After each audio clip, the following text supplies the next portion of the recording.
Hi guys, अस्सलाम वालेकुम, सत श्री अकाल। आई होप कि आप सभी अच्छे होंगे। मैं भी अच्छा हूं। मैं तौहीद अहमद और आप देख रहे हैं तौहीद ब्लॉग ऑफिशियल। तो गाइस, आज मैं इस वीडियो में बात करने वाला हूं एक ऐसे पत्रकार, एक ऐसे निर्दोष पत्रकार, एक ऐसे निर्भीक निडर पत्रकार जिनका नाम है मुकेश चंद्राकर,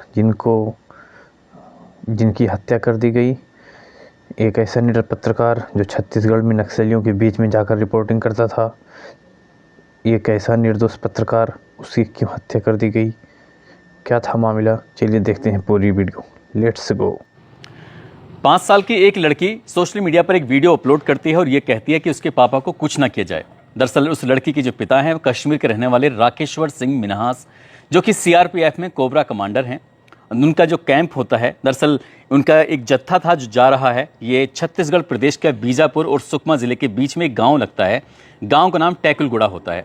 जैसे ही ये सीआरपीएफ के जवान जा रहे हैं, अचानक ही नक्सली उन पर हमला कर देते हैं। और हमला कुछ इस तरह से होता है, इतना ज़बरदस्त होता है कि 22 जवान मौके पर शहीद हो जाते हैं। लगभग 35 जवान ऐसे होते हैं जो गंभीर रूप से घायल हो जाते हैं। लेकिन जो कोबरा कमांडर हैं राकेश्वर सिंह मिन्हास, दरअसल वो बेहोश हो जाते हैं और जब उनकी आंखें खुलती हैं तो पता चलता है कि वो नक्सलियों के कब्जे में है। लगभग 100 घंटे से ज़्यादा का समय बीत चुका था। प्रशासन इसलिए पहल नहीं कर रहा था कि अगर उन्हें छुड़ाने की कोशिश करते हैं तो हो सकता है कि दबाव में आके नक्सली कहीं मार ना दें। इसी बीच में एक पत्रकार जो होते हैं, स्वतंत्र पत्रकार, जिनका नाम मुकेश चंद्राकर होता है, मुकेश चंद्राकर प्रशासन से कहते हैं कि सर, अगर आपको ऐतराज़ ना हो तो क्या हम अपनी तरफ से कुछ कोशिश कर सकते हैं। तो प्रशासन कहते हैं कि कोई दिक्कत नहीं है। तभी मुकेश चंद्राकर कुछ समाज सेवियों, कुछ जिम्मेदार लोगों की एक टीम बनाते हैं। लगभग 11 लोग होते हैं। उस टीम के साथ वो सीधे जंगल में जाते हैं और जंगल जाने के बाद अलग अलग इलाकों में, अलग अलग एरियो में उन नक्सलियों की तलाश करना शुरू कर देते हैं, जहां पर वो फौजी जो सीआरपीएफ के जवान हैं राकेश्वर सिंह मिन्हास, जहां उन्होंने पकड़ा हुआ था। आखिरकार वो मिल जाते हैं, गांव वाले भी हो जाते हैं। तभी उस पत्रकार ने अपील की और अपील करने के बाद कहा कि इन्हें छोड़ दो। उन नक्सलियों से कहते हैं जो 22 जवानों को शहीद कर चुके थे और 35 जवान जो गंभीर रूप से घायल हुए थे। ऐसी स्थिति में पत्रकार की अपील काम आती है और नक्सली कहते हैं कि ठीक है, इन्हें ले जाओ। वो पत्रकार अपनी बाइक पर उन फौजी साहब को बिठाता है और बिठाने के बाद सीधा प्रशासन के हवाले कर देता है। कहता है कि साहब, ये सुरक्षित हैं, ठीक ठाक है, अब कोई टेंशन लेने की ज़रूरत नहीं है। दरअसल उस बच्ची ने जो अपील की थी, वो अपील कहीं इतनी ज़्यादा मार्मिक थी कि मन किया कि अब जाकर कुछ भी हो जाए, जाना ही पड़ेगा। दरअसल उस पत्रकार की ये कहानी है। पत्रकार अब इस दुनिया में रहा नहीं है। पत्रकार का कत्ल कर दिया गया है और कत्ल जब होता है तो इसकी गूंज चारों तरफ फैल जाती है, न केवल उस प्रदेश में बल्कि सबसे ज़्यादा याद आती है दिल्ली के उन पत्रकारों को। जब भी कभी नक्सलियों की रिपोर्टिंग करने का पत्रकार को मौका मिलता था, तभी मुकेश चंद्राकर के पास फ़ोन करते थे। जब किसी गरीब के साथ कोई ऐसी कोई वारदात होती है या गरीब को कोई लाभ चाहिए किसी तरह का, तो पत्रकार से कहते हैं कि सरकार से कह के कुछ लाभ दिलवा दो।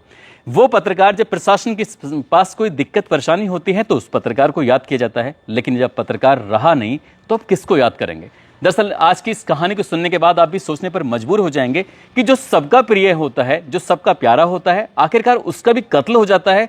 इस कत्ल के पीछे की वजह क्या थी? आज की इस कहानी के माध्यम से यही जानने की, यही समझने की कोशिश करते हैं। आदाब, नमस्कार, सत श्री अकाल। मैं उस्मान सैफी। आज की जो सच्ची घटना मैं आपको सुनाने जा रहा हूँ, ये सच्ची घटना है छत्तीसगढ़ प्रदेश का एक जिला है बीजापुर। बात कर रहा हूँ 1 जनवरी 2025 की शाम लगभग 7 बजे के आसपास का वाकया रहा होगा। पत्रकार जो स्वतंत्र पत्रकार हैं और किसी मेन स्ट्रीम मीडिया के किसी चैनल से वो जुड़े हुए भी हैं, उन्हें भी कुछ खबरें वगैरह देते हैं। साथ ही जो देश भर के पत्रकार उस इलाके में जाकर रिपोर्टिंग करते हैं, तो वो ऐसा व्यक्ति है मुकेश चंद्राकर जो सभी की मदद करता है। और इसी बीच में उसके पास एक फ़ोन पहुंचता है। 1 जनवरी 2025 की शाम लगभग 7 बजे के आसपास कोई व्यक्ति है, उन्हें बुलाता है, वो चले जाते हैं। ऐसा पहली बार नहीं हुआ था, ऐसा बहुत बार हो चुका है। घर वालों को तो इस बात की आदत पड़ चुकी थी। लेकिन घंटे, 2 घंटे, 3 घंटे, 4 घंटे समय बीत रहा था, लेकिन मुकेश चंद्राकर का कोई पता नहीं चलता है। पूरी रात ऐसी ही बीत जाती है। मुकेश चंद्राकर के जो बड़े भाई होते हैं युकेश चंद्राकर, उनके पास तक खबर पहुंचती है कि तुम्हारा छोटा भाई रात घर से गया था लेकिन वापस लौट कर नहीं आया। अब ऐसी स्थिति में युकेश चंद्राकर अब उसके सभी दोस्तों से बातचीत करते हैं। जहां जहां उठना बैठना था, बातचीत करनी थी, जिससे पूछ सकते थे, सभी से बातचीत की जाती है, लेकिन कहीं कोई खबर नहीं लगती है। अब ऐसी स्थिति में युकेश चंद्राकर थोड़ा घबरा जाते हैं। उन्हें लगता है कि कोई ना कोई ऐसी अप्रिय घटना जरूर हुई है जिसकी वजह से भाई का कोई पता ही नहीं चल रहा है। भाई कम, उसे बेटे की तरह युकेश ज़्यादा मानते थे। अब ऐसी स्थिति में जब उसका पता नहीं चल रहा है तो वो यूट्यूब पर लाइव आते हैं और लाइव आने के बाद एक अपील करते हैं, सर्व समाज से अपील करते हैं, चाहे वो गरीब आदमी हो, चाहे वो प्रशासन के हों, चाहे वो पुलिस के हों, चाहे वो सीआरपीएफ के हों, हर वर्ग से अपील करते हैं और कहते हैं कि मेरा भाई 1 जनवरी 2025 की शाम 7 बजे से लापता हो गया, उसका नंबर बंद आ रहा है, किसी ने भी अगर देखा हो तो उसे पहुँचा दे। लेकिन जब कोई रेस्पॉन्स नहीं आता तब ऐसी स्थिति में अगला दिन निकल आता है। अब इसके बाद फिर पत्रकार ही अपने स्तर से मेहनत करते हैं, प्रयास करते हैं। नंबर तो स्विच ऑफ हो चुका था, पुलिस तक बात पहुंचती है, गुमशुदगी दर्ज कर ली जाती है। लेकिन पुलिस ने जब गुमशुदगी देखा उसका कि आखिरी लोकेशन कहां पर है, वो कहां, तो पता चलता है कि घर के आसपास की आखिरी लोकेशन थी। इसके बाद पता नहीं चलता। लेकिन पत्रकारों ने फिर अपनी तरफ से कोशिश करना शुरू किया, जीमेल की मदद से ये पता किया कि आखिरकार उनकी अंतिम लोकेशन कहां पर है। तो जब ये अंतिम लोकेशन के बारे में पता चलता है तो बीजापुर शहर का ही एक इलाका लगता है, चट्टानपारा बस्ती।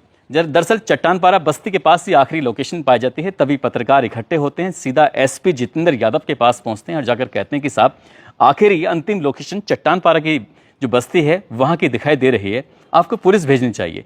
मुकदमा तो दर्ज हो ही चुका था गुमशुदगी का, पुलिस अपनी तरफ से भी प्रयास कर रही थी, प्रशासन के लोग भी अपनी तरफ से प्रयास कर रहे थे। दावा यह भी किया जा रहा था कि सरकार भी कहीं ना कहीं इस मामले को गंभीरता से ले रही थी।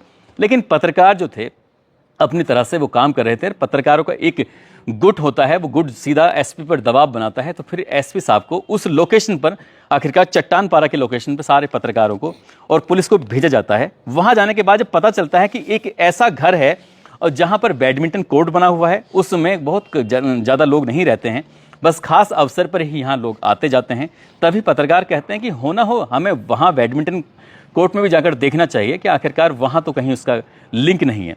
अब पत्रकार वहाँ पहुँच जाते हैं। वहाँ जाने के बाद अंदर चारों तरफ पूरे जगह की तलाशी ली जाती है, लेकिन उस पत्रकार का कहीं पता नहीं चलता। यानी कि मुकेश चंद्राकर का जब पता नहीं चलता, तभी एक पत्रकार की नज़र पहुँचती है सेफ्टी टैंक पर, जो सेफ्टी टैंक जो टॉयलेट वगैरह के लिए बनाया जाता है। और उसे देखने के बाद उसे कुछ अलग लग रहा था। दरअसल जब भी किसी का सेफ्टिक टैंक उसको पाटा जाता है, बंद किया जाता है, तब उसको एक छोटे छोटे पार्ट बनाए जाते हैं ऊपर जो ढकने के लिए, ताकि जब कभी सफाई की ज़रूरत पड़ सके तो कोई से भी एक हिस्से को निकाल कर उसको सफाई वगैरह की जा सके। लेकिन पत्रकार ने कहा कि ये एक साथ पूरी तरह से बंद है, यहाँ इसमें से पानी निकलने का भी कोई रास्ता नहीं है और अंदर जाने का भी कोई रास्ता नहीं है। आखिरकार ये माजरा क्या है? और उसमें जब भी 24 घंटे भी शायद उसको नहीं हुए थे जो उसके पटान किया जाता है, तो पूरा एक साथ ही उसका पटान कर दिया जाता है। सारे पत्रकार मिलकर दिमाग लगाने लगते हैं। तभी पत्रकार जिद पर अड़ जाते हैं कि सर एक काम करिए, इस सेफ्टिक टैंक को आप तुड़वाइए और उसके देखिए कहीं इसके अंदर हमारा जो साथी है मुकेश चंद्राकर तो नहीं है।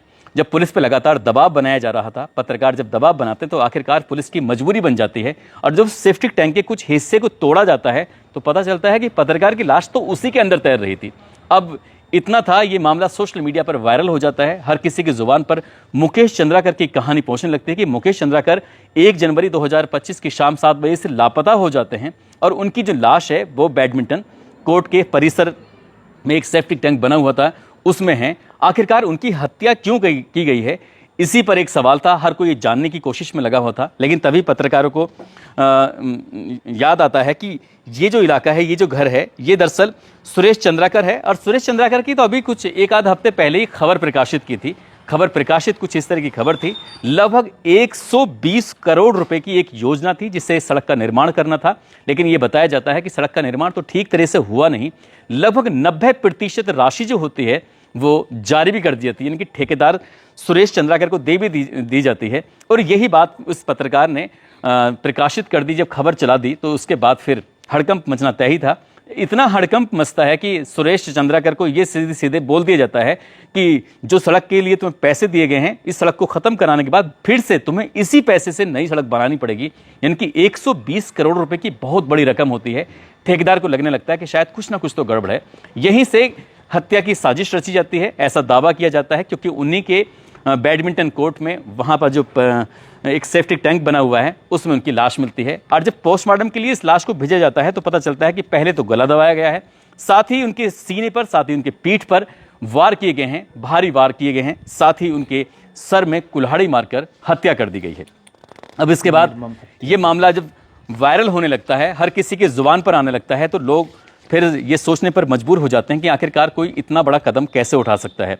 पुलिस अब इस मामले की जांच पड़ताल में जुट जाती है। अब चाहे छत्तीसगढ़ प्रदेश के पूर्व मुख्यमंत्री हों या फिर वर्तमान मुख्यमंत्री हों, सभी को मेन फ्रंट पर आना पड़ता है और ये फिर बोलना पड़ता है। जो पूर्व मुख्यमंत्री हैं भूपेश बघेल, ये कहते हैं कि इसमें परिवार की आर्थिक रूप से मदद की जाए और जितनी जल्दी हो सके इस घटनाक्रम का खुलासा भी होना चाहिए। साथ ही जो वर्तमान में मुख्यमंत्री हैं वो ये कहने लगते हैं कि हर संभव जो भी हो सकेगा मदद भी की जाएगी और जो भी अपराधी होंगे उन्हें किसी भी कीमत पर बख्शा भी नहीं जाएगा। आखिरकार पुलिस ने 3 आरोपियों को गिरफ्तार भी किया है, उनसे पूछताछ भी की जा रही है। लेकिन इसके साथ साथ याद आता है लोगों को कि लगभग 5 पत्रकारों की कुछ ही सालों में हत्या हो चुकी है, जिसमें विनोद बख्शी हैं, मोहन राठौर हैं, नेमीचंद जैन हैं, साई रेड्डी हैं और 5 में मुकेश चंद्राकर भी हो जाते हैं।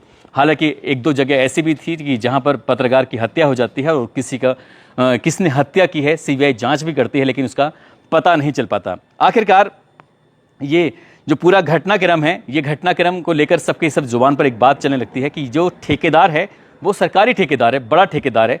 23 दिसंबर 2021 को जब उसकी शादी होती है तो शाही अंदाज में उसकी शादी होती है। अपनी पत्नी को वो हेलीकॉप्टर से लेके अपने घर पर आता है। दरअसल अब वो व्यक्ति शायद बताया जाता है कि कांग्रेस से भी जुड़ा हुआ है, लेकिन जिस तरह से हत्या की गई है उस हत्या को लेकर पत्रकारों में ही नहीं बल्कि आसपास के इलाके में भी उबाल है। यदि इन पत्रकार के बारे में बात करें तो एक घटनाक्रम होता है 11 नवंबर 2021 का ये मामला है। PMGSY के जो जूनियर इंजीनियर होते हैं जिनका नाम होता है अजय लाकड़ा, अजय लाकड़ा का नक्सली अपहरण कर लेते हैं और अपहरण करने के बाद उनकी जो इन्हें कहीं ना कहीं छुपा दिया जाता है। लगभग 7 दिन तक वो ऐसे ही नक्सलियों के कब्जे में रहते हैं। उनकी पत्नी प्रशासन के पास इसलिए नहीं जा रही थी, उन्हें डर लग रहा था कि कहीं प्रशासन के लोग अगर मेरे पति को ढूंढने की कोशिश करेंगे तो नक्सली कहीं पति को जान से न मार दें, दबाव में न मार दें। तो ऐसी स्थिति में वो इसी पत्रकार के पास पहुंचती हैं। पत्रकार यानी कि मुकेश चंद्राकर उनसे जाकर कहती हैं कि मेरा पति कई दिनों से लापता है, नक्सली ने उनका अपहरण कर लिया है, आप मदद कर दीजिए। तब वो पत्रकारों का गुट गांव-गांव जाने के बाद, जंगल जंगल जाने के बाद ये पता करता है कि आखिरकार ये अजय लाकड़ा हैं कहाँ पर। तो 7 दिन बाद आखिरकार उन्हें ढूंढ लिया जाता है और एक जन अदालत लगती है और अदालत में ये नक्सलियों से अपील करते हैं कि जो इंजीनियर हैं इनको छोड़ दीजिए साहब। अब इंजीनियर के लिए जो कहा जाता है, पत्रकार कहते हैं, तो आखिरकार छोड़ दिया जाता है। और जब ये खबर अखबारों में प्रकाशित होती है तो लोगों को यकीन नहीं हो रहा था कि एक पत्रकार की बात नक्सली इस तरह से मानते हैं। यही नहीं, एक और पत्रकार था, साथ ही ठेकेदार भी होता है, लेकिन वो सड़क का निर्माण करने में शायद कुछ लापरवाही करता है और नक्सली उसकी हत्या कर देते हैं। अब जब हत्या कर देते हैं तो पुलिस प्रशासन की भी हिम्मत नहीं पड़ रही थी कि उस पत्रकार की डेड बॉडी को लाया जा सके। तभी मुकेश चंद्राकर वो हिम्मत जुटाते हैं, पिकअप गाड़ी करते हैं, सीधा नक्सलियों के इलाके में पहुंच जाते हैं, उस लाश को कब्जे में लेते हैं और कब्जे में लेने के बाद वो अपने जो पत्रकार है उसके घर वालों को सौंप देते हैं। कहते हैं कि तुम इनका अब अंतिम संस्कार कर सकते हो। इस तरह की बीजापुर इलाके में मुकेश चंद्राकर की जो कहानी थी वायरल होती है। हर किसी की जुबान पर उस व्यक्ति का नाम होता है। जुबान पर व्यक्ति का नाम हो भी क्यों ना, दरअसल गरीब लोगों के इंसाफ की बात आती है तो ये खड़ा हो जाते हैं। साथ ही दिल्ली के पत्रकार वहां जाकर रिपोर्टिंग करते हैं तो खड़े हो जाते हैं। प्रशासन को इस व्यक्ति की जरूरत पड़ती है तो खड़े हो जाते हैं। नक्सलियों को अगर इस पत्रकार की जरूरत पड़ती है तो खड़े हो जाते हैं। यही नहीं, अगर इनके पास अपना एक YouTube चैनल है, YouTube चैनल पर हालांकि ज़्यादा सब्सक्राइबर नहीं है, लेकिन इनकी 2 कहानी मैं आपको जरूर शेयर करूंगा। एक कहानी डाली थी इन्होंने 12 अगस्त 2022 को, 5 मिनट और लगभग 7 सेकंड का वीडियो होता है। नक्सली किस तरह से ध्वजारोहण करते हैं। अच्छे पत्रकार की बस की बात नहीं है कि नक्सलियों के बीच में, उनके गढ़ में जाकर, उनकी बंदूकों के बीच में जाकर रिपोर्टिंग कर सके, लेकिन ये पत्रकार ऐसा था तो जाता था और रिपोर्टिंग करता था। और यही नहीं, अगले ही दिन यानी कि 13 अगस्त 2022 को एक और वीडियो डाली थी 6 मिनट 50 सेकंड के आसपास की। ये दिखाया गया था कि बस्तर के जंगल में किस तरह के कैंप लगाकर वो रहते हैं। उनके हथियार तक दिखाए, उनकी चीज़ें तक दिखाई और उन्हें यानी कि नक्सलियों को कोई ऐतराज़ नहीं हुआ। प्रशासन को भी लगता है कि हाँ, ये ऐसा मध्यस्थता करने वाला व्यक्ति है जो सभी की दिक्कत में, परेशानी में आ जाता है। लेकिन अब वो इस दुनिया में रहा नहीं है क्योंकि उसकी हत्या कर दी गई है। हत्यारे ने हत्या क्यों की है, पुलिस इस मामले की जांच कर रही है। विशेष टीम इसके लिए बनाई गई है। हत्यारे जो भी होंगे, मुख्यमंत्री का भी ये कहना है कि उन्हें किसी भी कीमत पर बख्शा नहीं जाएगा, लेकिन हत्यारे जरूर जेल पहुंच जाएंगे। लेकिन मुकेश चंद्राकर जैसे लोग सदियों में पैदा होते हैं, ऐसे लोग आसानी से मिल नहीं पाएंगे क्योंकि वो वाकई एक सबका प्रिय, सबका चहेता। उसको कौन मार सकता है, क्यों मार सकता है? मारने वालों को जरा सी भी लाज नहीं आई, शर्म नहीं आई। दोस्तों, इस पूरे घटनाक्रम को सुनाने का उद्देश्य किसी को परेशान करना नहीं है, किसी का दिल दुखाना नहीं है, बल्कि आपको जागरूक करना है, आपको सचेत करना है। साथ ही जाते जाते एडवोकेट हैं जैस्मीना परवीन उर्फ पिंकी, साथ ही इनकी बहन है जेरिफा वाहिद जो कि LLB भी कर रही हैं। आज इनका जन्मदिन है। इनके अलावा अमित वाजपेयी हैं, सलीब अंसारी जो मुरादाबाद से हैं, मोहम्मद इमरान सिद्दीकी हैं। आज इन सभी का जन्मदिन है। इन सभी को जन्मदिन की ढेरों सारी शुभकामनाएं, बहुत बहुत मुबारकबाद। साथ ही कुछ लोगों ने नाम लेने की अपील की है, जिसमें सुबीन खान अलवर से हैं, शाहनवाज आलम चंपारण से हैं, पुष्पा कुमारी हजारीबाग से हैं, शहजान अंसारी, तारा बहादुर, अमजद अली, मोहम्मद अंसार, प्रकाश शर्मा, स्वातिक तिवारी, रईसुद्दीन सैफी, मोनू, निखिल शर्मा, प्रेम सिंह, प्रभु चौधरी, कुलदीप सिंह, मंटू कुमार, दीपक यादव, अजीत वर्मा। आप सब लोग अपना ख्याल रखें, सुरक्षित रहें। जय हिंद, जय भारत। तो फिलहाल आज की वीडियो में बस इतना ही। दीजिए हमें इजाज़त। आई होप कि ये वीडियो आपको पसंद आया होगा। वीडियो पसंद आया तो वीडियो को लाइक करें, चैनल को सब्सक्राइब करें। मिलते हैं फिर किसी और वीडियो में किसी और टॉपिक के साथ। जब तक के लिए अपना और अपनों का ख्याल रखिए। Thank you very much.